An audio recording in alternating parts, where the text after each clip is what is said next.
Hey, what's going on, guys? Seth here with the Christ and Sports Podcast, and today we are hopping into Proverbs 24. Let's get straight to it. Verse 1. Don't envy evil men or desire to be with them, for their hearts plan violence and their words stir up trouble. Alright, so pause. We were actually talking about this last video, where we were talking about don't be envious of sinners. In the same way, we should not be envious of evil men. And in fact, we should not desire to even be with them, right? Kind of separate ourselves from evil, right? As Christians, as believers, as people of discipline, we should separate ourselves from evil or undisciplined.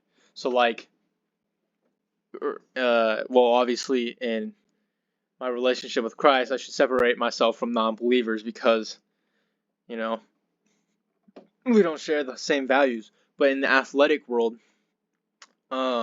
people who do not want to get better, I should probably separate myself from them because they will only drag me down.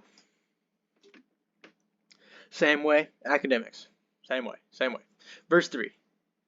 A house is built by wisdom, and it is established by understanding. By knowledge the rooms are filled with every precious and beautiful treasure.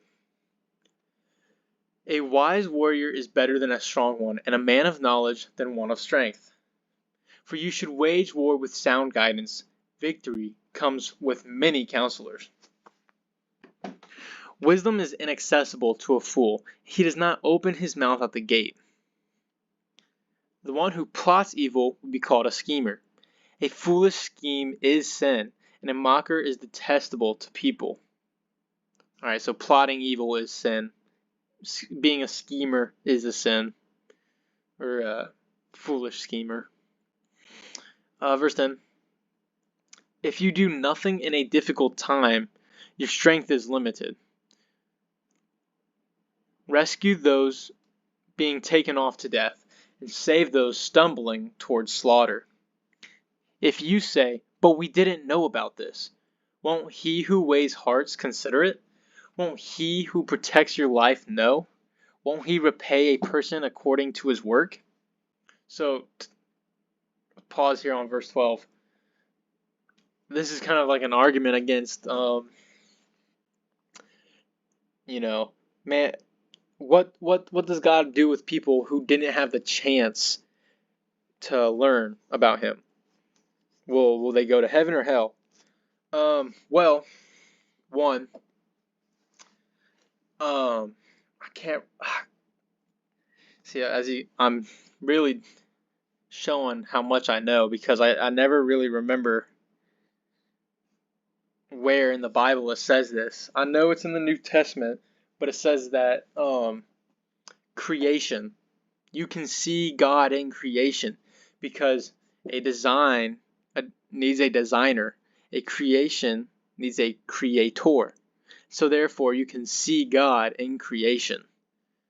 So that's how, God presents himself to everyone. God does indeed give the chance to everyone.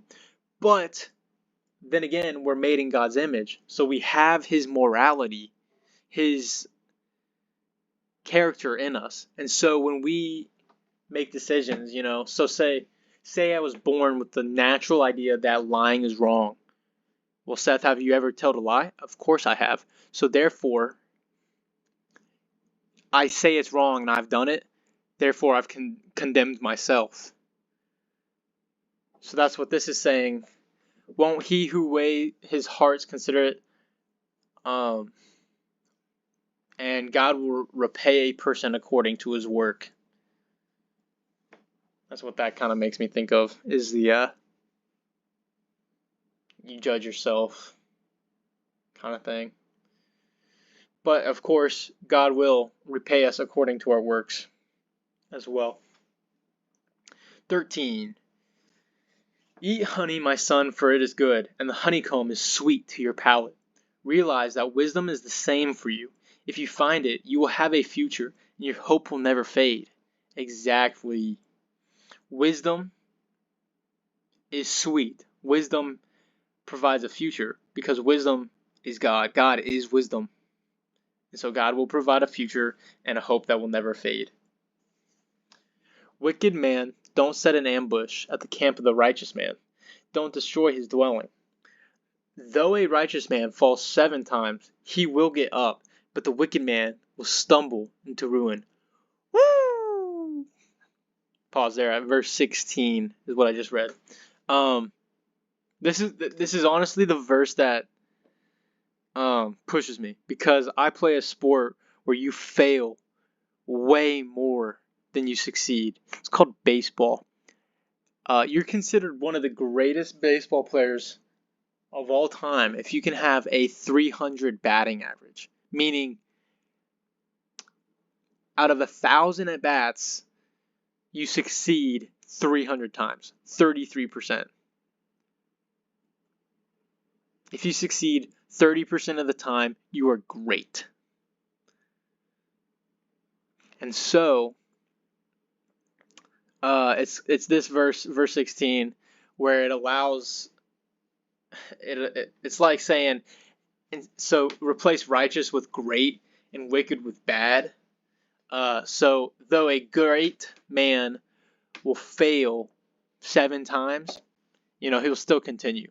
So like in my mind, I'm thinking about all the times I suck at throwing strikes, and I'll get really down at myself because I'm like, dude, I've been doing this my whole life. Why can't I do this now? And it's just been over and over and over that I fail. But then I think to myself, well, only a loser would give up, to be honest. Like only a bad athlete would give up. So in the same way, I also look at it at my sin. I will continue to stumble. And am I going to let my stumbling ruin me? Am I going to be like a wicked and evil sinner and let stumbling cause me to go into ruin? Or will I get back up from my sin? Will I, who was close to God, sin, be separated from God from that sin? Will I let that separation stop me from coming back to God? Absolutely not. I will be like a righteous man, get up, and go back to praising God. I will not let sin keep me from God again, for Jesus has already paid for that. And so, as a righteous man, I will get back up. I will continue to fall down, but I will continue to get back up. Verse 17. Don't gloat when your enemy falls, and don't let your heart rejoice when he stumbles, or the Lord will be displeased, and turn his wrath away from him. Don't prey on the downfall of others. 19. Don't be agitated by evildoers, and don't envy the wicked, for the evil have no future, and the lamp of the wicked will be put out. Pause. 19 and 20 have been repeated 3 times now in the past chapter and a half. 21. My son, fear the Lord as well as the king, and don't associate with rebels, for destruction from them will come suddenly. Who knows what distress these two can bring? This part that I've highlighted of verse 21, don't associate with rebels, that has also been repeated pretty frequently. Let me take a drink here. I'm kind of... Oh yeah. 23. These sayings also belong to the wise. It is not good to show partiality in judgment. Whoever says to guilty, you are innocent, people will curse him, and tribes will denounce him. But it will go well with those who convict the guilty, and a generous blessing will come to them. He who gives an honest answer gives a kiss on the lips. Complete your outdoor work and prepare your field. Afterward, build your house. Kind of like get your priorities straight. You need to eat tomorrow, so build the fields, get your food, right? Then worry about the next task, which is what I wish I would have done in athletes. Worry about getting your bread, throwing strikes, then get your velo, right? Throwing strikes is what you live by. Velo is the flashy stuff.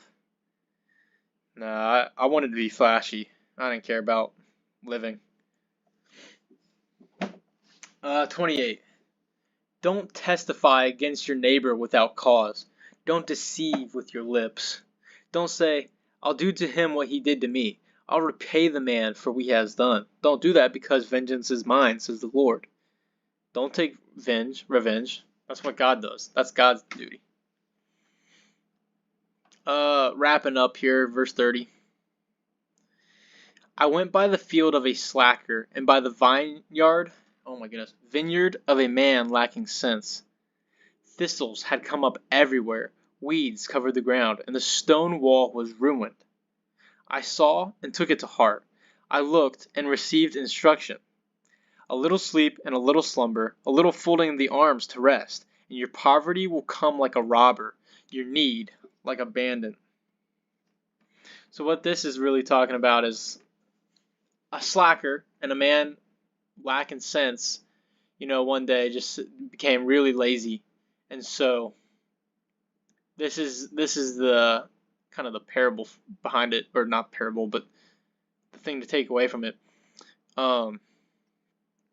Little sleep, a little laziness, and your downfall will come very abruptly. For example, I didn't lift for 3 months in the summer. I was kind of lazy in that regard, and all of a sudden it snuck up on me that I lost 15 pounds and I lost 3 miles per hour on my fastball. It not the end of the world, but in athletics, that was the ruin of me.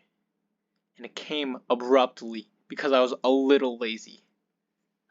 It wasn't like I was sitting on the couch playing Fortnite all summer. But in being lazy in a single regard, in that regard, caused ruin. But that'll finish the video for today. If you have any questions, comments, or concerns, or prayer requests, you can leave them in the comment section below, or you can follow me at Christ_and sports on Instagram, and I'd love to hear from you. Peace out.